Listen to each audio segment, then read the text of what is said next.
Exercise 9.1 question 8। इस question में क्या कहा गया है कि एक पेडिस्टल है बीडी यानी एक चबूतरा है, उस चबूतरे के ऊपर एक स्टैचू खड़ा है जिसकी हाइट हमें दी गई है 1.6 मीटर। अब ये जो स्टैचू है, तो अगर हम ग्राउंड में यहां से देखें तो इस स्टैचू के टॉप पे जो एंगल बन रहा है वो है 60 डिग्री का, और स्टैचू के फुट पे यानी जो पेडिस्टल का टॉप है वहां पे एंगल बन रहा है 45 डिग्री का, और हमें ये जो पेडिस्टल है इसकी ऊंचाई पूछी गई है। तो चलिए शुरू करते हैं। इन ट्रायंगल, सबसे पहले नीचे वाला ट्रायंगल मान लीजिए BDC। यहां पे आप tan थीटा को बनाइए, tan थीटा यानी परपेंडिकुलर बाय बेस, तो ये होगा BD बाय में BC is equal to tan 45, और tan 45 की वैल्यू होती है 1। तो हम यहाँ पे क्या लिख सकते हैं कि जो BD है वो किसके इक्वल है, यहाँ पे हम डायरेक्ट लिख सकते हैं कि जो BD है वो BC के इक्वल है। तो ये हमने अगर x माना था, हम इसको भी अब x मान सकते हैं। अब हम चलते हैं यहाँ पे पूरे के पूरे ट्रायंगल में, इन ट्रायंगल ABC।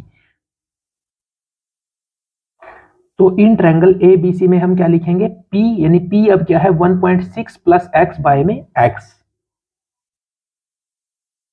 और tan थीटा कितना है tan 60, तो tan 60 कितना होता है √3। अब आप इसको सोल्व कीजिए, इधर हो जाएगा ये √3x। अब आपको क्या करना है, आप इसको 1.6 को यहीं रख लीजिए और x वाले को एक साइड ले जाइए।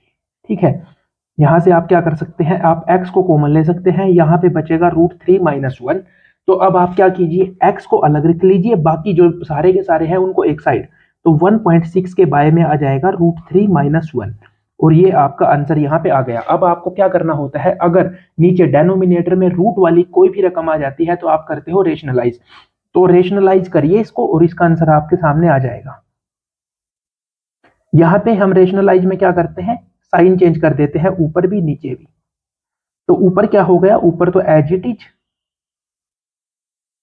ये देखो अब क्या बन रहा है, a - b a + b। तो फॉर्मूला क्या होता है, a² - b²। तो √3 की √3 से मल्टीप्लाई करोगे, √9 इज इक्वल टू क्या होता है 3, और 3 - 1। तो हम इसको क्या लिख सकते हैं, 3 - 1 को अगर मैं डायरेक्ट यहाँ पे 2 लिख दूं तो आप इसको कट करके लिख सकते हैं, ये आपका आंसर आ जाएगा। Exercise 9.1 question 8। इस क्वेश्चन में क्या कहा गया है कि एक पेडिस्टल है BD यानी एक चबूतरा है, उस चबूतरे के ऊपर एक स्टैचू खड़ा है जिसकी हाइट हमें दी गई है 1.6 मीटर।